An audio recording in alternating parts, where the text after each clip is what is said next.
नमस्कार साथियों, Neeraj career institute की हिंदी क्लास में आप सभी का स्वागत है। साथियों, आज हम चर्चा करेंगे रचना के आधार पर क्रिया के भेद। पिछली कक्षा में हमने चर्चा की थी क्रिया क्या है, तो किसी कार्य या घटना के घटित होने का बोध कराने वाले शब्द को क्रिया कहते हैं। कर्म के आधार पर क्रिया के दो भेद हैं, सकर्मक और अकर्मक। सकर्मक क्रिया वह क्रिया होती है जिसमें कर्म जुड़ा हुआ होता है। सही मायने में कहें, सही अर्थों में कहें तो सकर्मक क्रिया वह क्रिया होती है जिसमें जो वाक्य होते हैं वह पूर्ण होते हैं और स्पष्ट होते हैं। जैसे मैंने खा लिया, मैंने खा लिया, मैंने खा लिया कहेंगे आप तो पूछने वाले क्या खा लिया।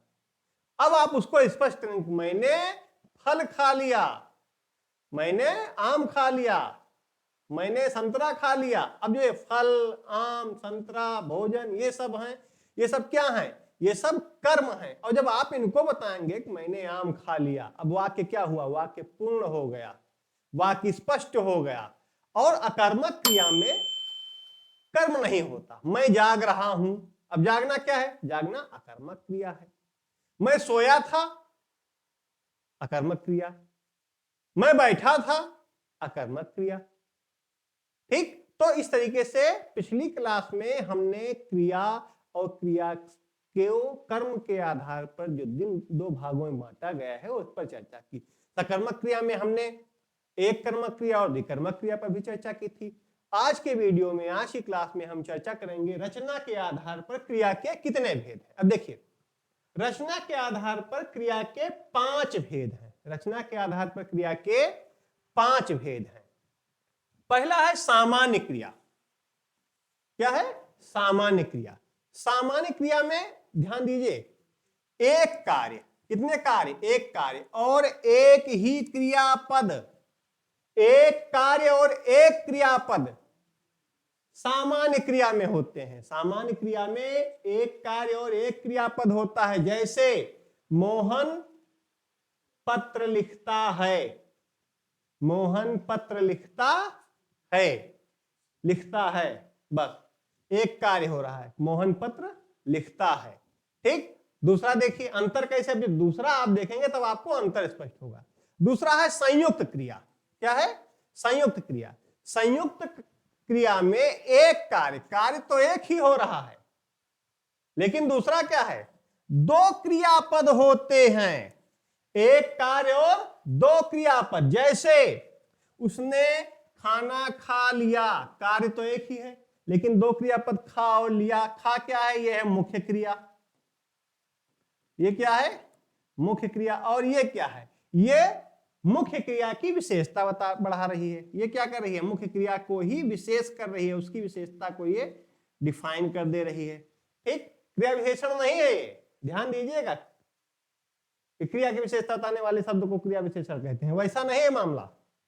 यहां पर ये सहायक क्रिया जैसा काम कर रही है। क्या किया? खाना खा लिया। दूसरा देखिए, वह पाठ पढ़ रहा है। दो क्रियापद आ रहे हैं और कार्य कितना हो रहा है? एक। कार्य तो केवल एक ही हो रहा है कि वह पाठ पढ़ रहा है, केवल एक कार्य हो रहा है। ऊपर में भी देखिए, उसने खाना खा लिया, एक कार्य है, लेकिन क्रियापद दोनों में दो दो हैं। तो सामान्य क्रिया का उसमें क्रिया में एक कार्य और एक क्रियापद, एक कार्य और एक क्रियापद। जबकि संयुक्त क्रिया में एक कार्य लेकिन दो क्रियापद, ये दोनों में अंतर है। अब देखिए तीसरा क्या है? तीसरा है नाम धातु क्रिया। क्या है? नाम धातु क्रिया। नाम धातु क्रिया वह क्रिया है, देखिए, जिसमें नाम धातु क्रिया वह क्रिया है जिसमें संज्ञा, क्या है? संज्ञा, सर्वनाम तथा विशेषण में, संज्ञा, सर्वनाम तथा विशेषण में प्रत्यय लगाकर, संज्ञा, सर्वनाम तथा विशेषण में प्रत्यय, प्रत्यय कहां लगता है? प्रत्यय शब्द के बाद में लगता है। उपसर्ग, उपसर्ग शब्द के पहले लगता है। तो संज्ञा, सर्वनाम तथा विशेषण में प्रत्यय लगाकर नाम धातु क्रिया का निर्माण किया जाता है। किसमें किसमें? संज्ञा में, सर्वनाम में और विशेषण में है। ये तीनों क्या हैं? क्रिया के साथ, ये तीनों क्रिया के साथ विकारी शब्द हैं। कौन से शब्द हैं? विकारी शब्द। जो क्रिया के अलावा अन्य विकारी शब्द हैं उनमें जब हम प्रत्यय लगा देते हैं तो क्या हो जाते हैं, वो नाम धातु क्रिया के उदाहरण हो जाते हैं। जैसे चमक, चमक से क्या हो गया, चमकना, चमकाना। रंग से रंगना, रंगाना। खेल, खेलना, खिलाना। पढ़ना, पढ़ाना। ठीक, ये सब किसमें आ जाएंगे, ये सब नाम धातु क्रिया के उदाहरण है। आगे देखिए चौथा, प्रेरणार्थक क्रिया। प्रेरणार्थक क्रिया देखिए, जब वाक्य का कर्ता स्वयं कार्य ना करके, इस समय जितनी भी परीक्षाएं हो रही हैं उसमें सबसे ज्यादा प्रश्न प्रेरणार्थक क्रिया से पूछे जा रहे हैं, क्योंकि इसकी खासियत यही है कि इसमें कर्ता स्वयं कार्य नहीं करता बल्कि किसी और से कार्य करवाता है।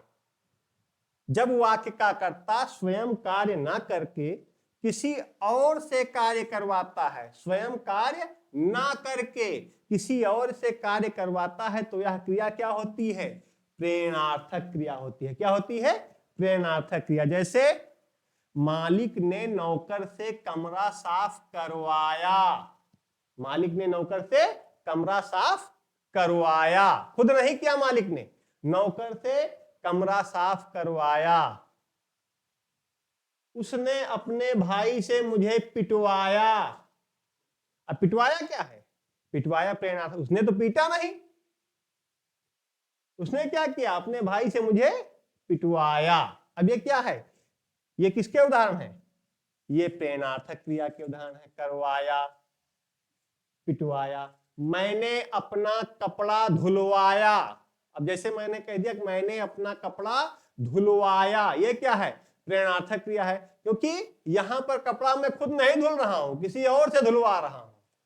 और अगर मैंने अपना कपड़ा धुला तो क्या होता, सामान्य क्रिया सहायक क्रिया से होता, लेकिन मैंने अपना कपड़ा धुलवाया तो क्या हो गया, प्रेरणार्थक क्रिया हो गया। अब पांचवा देखिए, पूर्णकालिक क्रिया। पूर्णकालिक क्रिया में क्या होता है, पूर्णकालिक क्रिया में दो कार्य और दो क्रियापद होते हैं।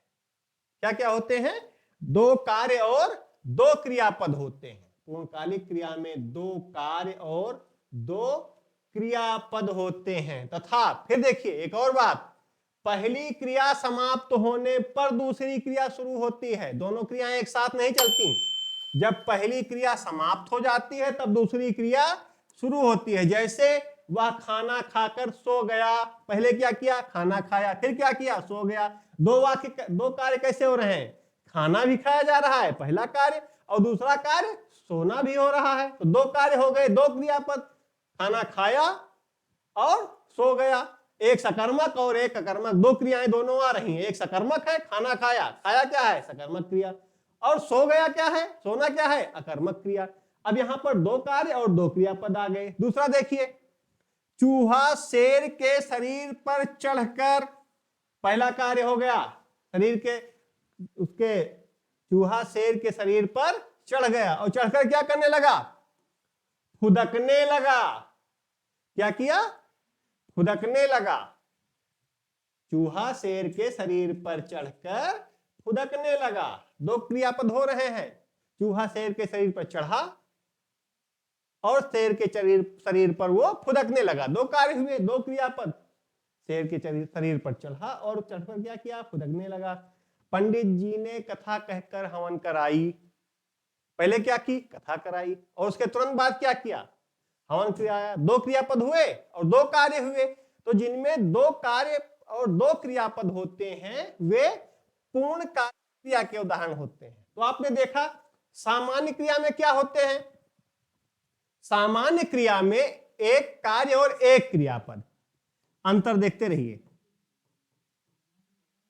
सामान्य क्रिया में एक कार्य होगा और एक क्रियापद होंगे, एक कार्य और एक क्रियापद। संयुक्त क्रिया में कार्य तो एक ही होगा लेकिन दो क्रियापद हो जाएंगे।